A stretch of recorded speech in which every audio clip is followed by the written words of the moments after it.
क्या ये सच नहीं कि आजादी के तत्काल बाद तुष्टीकरण की राजनीति ने इस देश को फिर से न केवल सांप्रदायिक विभाजन की ओर अग्रसर किया था, बल्कि जातिवाद, क्षेत्रवाद, भाषावाद, उग्रवाद, अलगाववाद, नक्सलवाद की चपेट में हम इस देश को लगातार आजादी के बाद से धकेलते गए। और एक ऐसी भी स्थिति पैदा हो गई थी जब देश की सत्ता के खिलाफ आम जनमानस का आक्रोश सड़कों पर बोलता हुआ दिखाई दे रहा था। लेकिन परिवर्तन भी होता है और हर एक आविष्कार उस समय की आवश्यकता के अनुरूप भी जन्म ले लेती है। और मुझे लगता है कि इस देश ने प्रधानमंत्री मोदी जी के यशस्वी नेतृत्व को उसी एक रूप में लेकर के देखा है। आज जब देश के प्रत्येक नागरिक को बिना भेदभाव के शासन की योजनाओं के साथ जोड़ा है, अभी 30 मई को प्रधानमंत्री मोदी जी के देश के प्रधानमंत्री के रूप में 8 वर्ष का सफल कार्यकाल का एक भव्य आयोजन होगा। इन 8 वर्षों में आप देखेंगे कि कैसे 70 वर्षों तक ये देश कहां रेंगता रहा और इन 8 वर्षों में किन नई ऊंचाइयों को प्राप्त करता हुआ दिखाई दे रहा है। इन 8 वर्षों में हर एक नागरिक के घर में, हम हर एक गरीब के घर में शौचालय का निर्माण कर सके। 10 करोड़ ऐसे शौचालय उन गरीबों के घर में बनाने का कार्य हुआ। 3 करोड़ से अधिक गरीबों को एक आवास उपलब्ध हो जाए। 8 करोड़ परिवारों के घर में स्वस्थ ईंधन देने के लिए एलपीजी के निःशुल्क सिलेंडर उपलब्ध करवा दिए जाएं।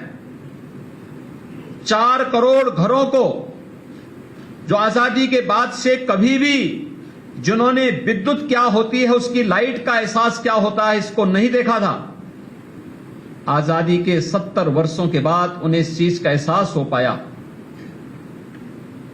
इस देश के अंदर सांप्रदायिक विभाजन की जड़ें कहां पर हैं, अलगाववाद, नक्सलवाद और अलगाववाद की जड़ें कहां पर हैं, इस पर प्रहार होना चाहिए।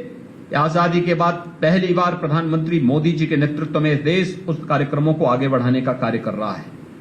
कश्मीर में धारा 370 को समाप्त करने का कार्य रहा हो, या फिर हमें अपने सांस्कृतिक मूल्यों की स्थापना के लिए भी लड़कर के काम करना है।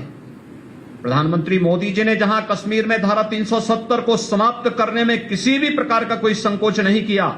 अगर देश की आवश्यकता है और देश से उग्रवाद सदैव के लिए समाप्त होना है, तो कश्मीर में धारा 370 सदैव के लिए समाप्त होनी ही चाहिए। एक दृढ़ संकल्प प्रधानमंत्री मोदी जी के अंदर जहां देखने को मिला, वहीं देश की आस्था का सम्मान भी होना चाहिए।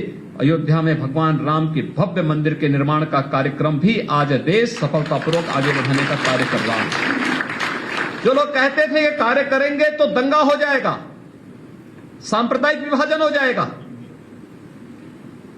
हम अभिनंदन करेंगे उन सभी पक्षों का जिन्होंने अयोध्या में राम मंदिर के मुद्दे को सांप्रदायिक सौहार्द के रूप में, राष्ट्रीय एकात्मता के रूप में लिया और सभी पक्षों ने न्यायालय के फैसले का सम्मान किया, क्योंकि वह सच था।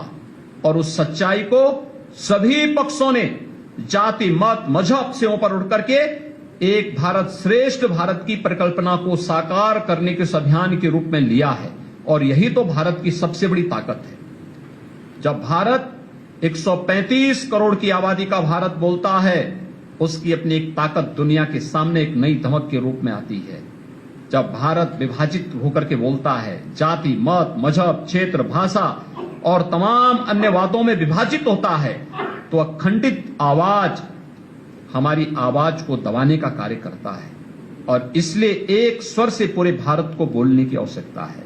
और आजादी का अमृतकाल एक भारत श्रेष्ठ भारत की उसी परिकल्पनाओं को साकार करने के लिए प्रधानमंत्री मोदी जी के नेतृत्व में चलाए जाने वाले अभियान का हिस्सा है। आपने देखा होगा कि अनेक चुनौतियों से जूझते हुए अभी विगत 2 वर्षों से इस सदी की सबसे बड़ी महामारी का सामना पूरा देश कर रहा है, पूरी दुनिया कर रही है। और मुझे लगता है कि अकेले भारत का नेतृत्व ऐसा है प्रधानमंत्री मोदी जी के नेतृत्व में, जिन्होंने कोरोना कालखंड में पहले दिन से लेकर के लगातार अब तक पूरे देश को निरंतर मार्गदर्शन कर रहे हैं, नेतृत्व दे रहे हैं और विपरीत परिस्थितियों में सामने खड़े होकर के परिणाम की चिंता किए बगैर जनता के साथ उनके सुख दुख में सहभागी बनने का कार्य भी कर रहे हैं। पहली बार हुआ है, ये देश आजाद 1947 में हुआ, लेकिन पहली बार हुआ किसी महामारी का 9 महीने के अंदर वैक्सीन बनकर के तैयार हो गया। नहीं तो दुनिया के अंदर जब वैक्सीन समाप्त हो जाता था, बीमारी समाप्त हो जाती थी, तब भारत के अंदर वैक्सीन पहुंचता था। किसी महामारी के अंदर बीमारी से कम, लेकिन बीमारी के